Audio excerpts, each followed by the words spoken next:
Okay, first of all, shalom. This is a Hebrew bless for everyone. Thank you very much, all the people that organized this conference, and it's an honor to be here. Today, we're going to talk about the Middle East. We're going to talk about the Middle East, but I wanted to talk with take zoom out to understand the Middle East issue. And we call it global future, trading, technology, trust, and faith. Sometimes people forget the base of everything.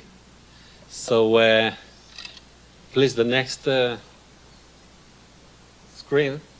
So what we done actually, we made a map that show the big trading logistic route that first of all, let's understand that trading is not a future. It's something that started the past. China and India have a route of, it's called at that time, the route of incense from India, and textile, and a lot of materials that came from the east to the west through the Middle East. Today, there is a huge, and I heard here a few people that talk about IMEC and the Chinese trying to open lines, and Turkey tried to open their lines, and there is a Russian and Indian line that actually everybody tried to control the trading. That the main issue, and people don't like to say it, but the main issue is not only commercial, it's not only economy, it's ideological.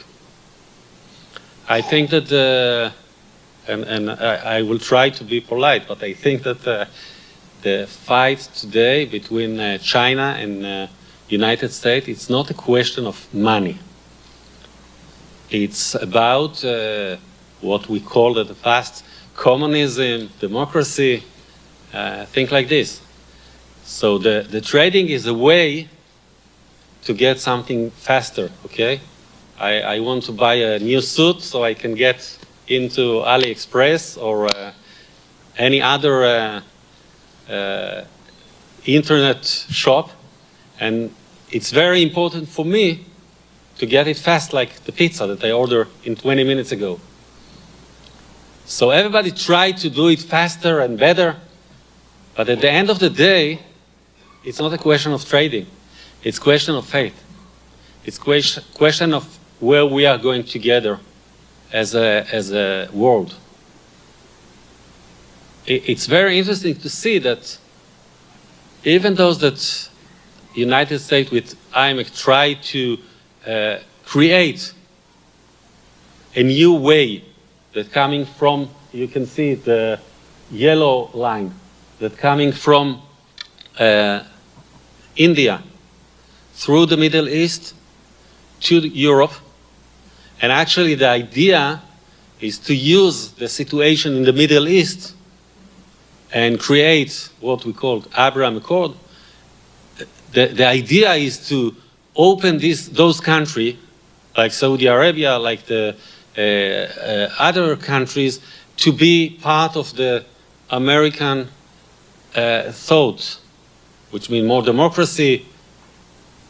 At the second side, we have the Iranian, that they have very good connect to Europe through Russia. And then you have to decide.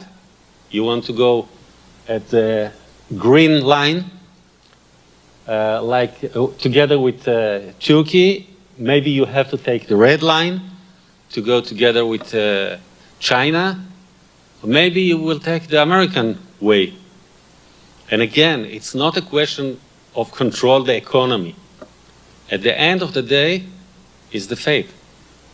It's how you look and how you see the world in another 10 years from today. It's not only a question to control the AI system and to know what you're doing in your TikTok, or maybe even to drive in a Chinese car and they can take picture of everything. This is not the issue. The issue is what's standing behind it. And what's standing behind it is how our world going to be in another 10, 20 years. What will be our legacy to our children? Are we going back to what we call the Cold War? And that's exactly the point. Now, if you can see, we try to show that the Middle East is the main focus because of Suez Canal. Actually, most of the shipments have to move at the Suez Canal, and it's given to Egypt a lot of power. And again, I'm not comparing, but it's like the Panama Canal. When you have the point that you can control every ship, you actually control the trading. So the trying of President Trump to move all the trading through the Middle East, and even to try to move from the Suez Canal to use train from Saudi Arabia to Israel, to Haifa, and then with a ship to Europe, he's trying to make the trading as a way of peace, of faith, etc.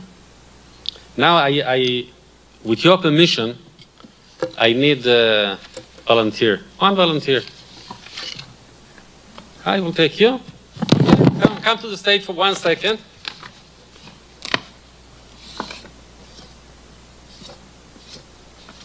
You know this game? Tic-tac-toe. Yeah, you know it? Let's start. Okay, so I make a circle.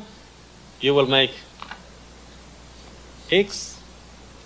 I will make another one here. And then I will make another one here. Okay? I know what I'm doing. Don't be embarrassed to win me. Just a second, but now I want to change the rules. I'm the X. So I win. So we're going to the third slide, please. And now I want to talk about things that can change the rules of our map. And I want to talk a little bit about Turkey. First of all, everybody know, and you can see it in the news, that the relationship between President Erdogan and President Trump is very good. There is a lot of discussion about the relationship between United States and Turkey. And I just want to warn us, okay, not to be so happy. Because I just want to give very, very short information about Turkey.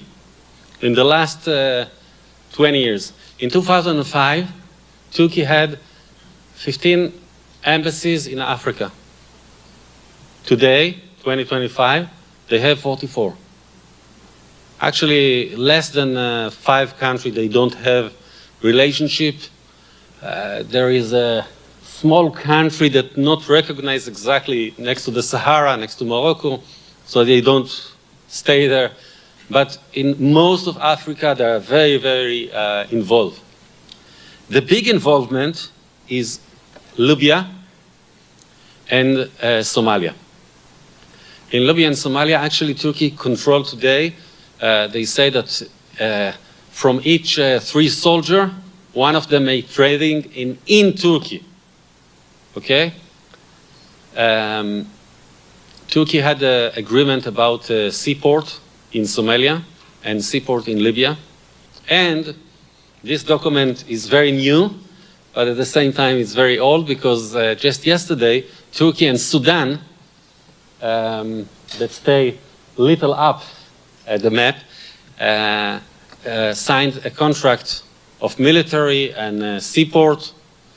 Now, when you look very, very careful, you understand that Turkey have a mission, and it's actually to control the Suez Canal before the Suez Canal starting at the Red Sea.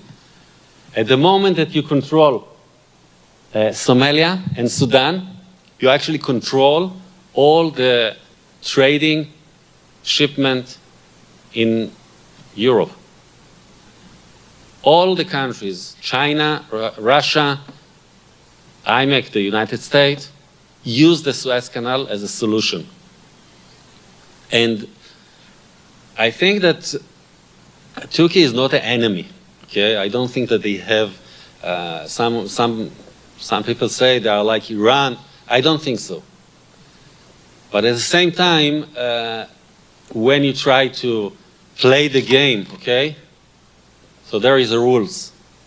And if you change the rules in the middle, so all the game is changed. All the results of the game is changed. The war in Gaza, what we call the October 7, was very surprise war for people who play the games under the rules. At the moment that you understand that there are no rules, so you're not surprised from October 7. At the moment that Hamas, that is very, very small army, okay, Gaza it's a city, I think, less than Washington, D.C., okay?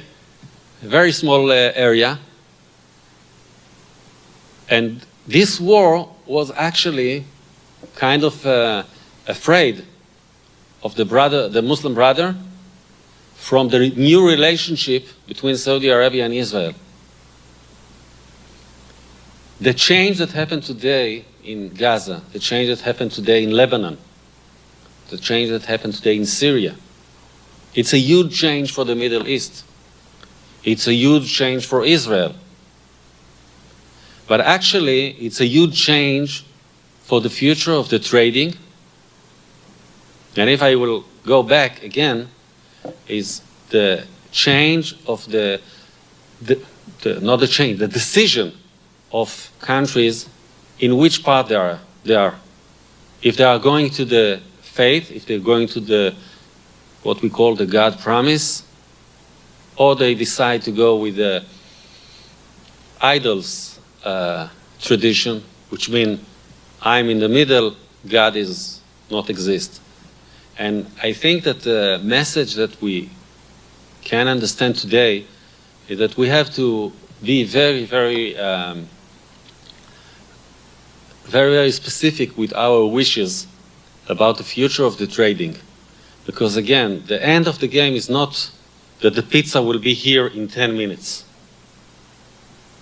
The issue is that nobody have to feel that somebody can change the rules. So we can talk about every details that we've just mentioned here another 10 hours, but we have limited time. So thank you very much. And I hope that we can just open the view and the thinking about the perspective of faith in the Middle East and in the world. Thank you very much.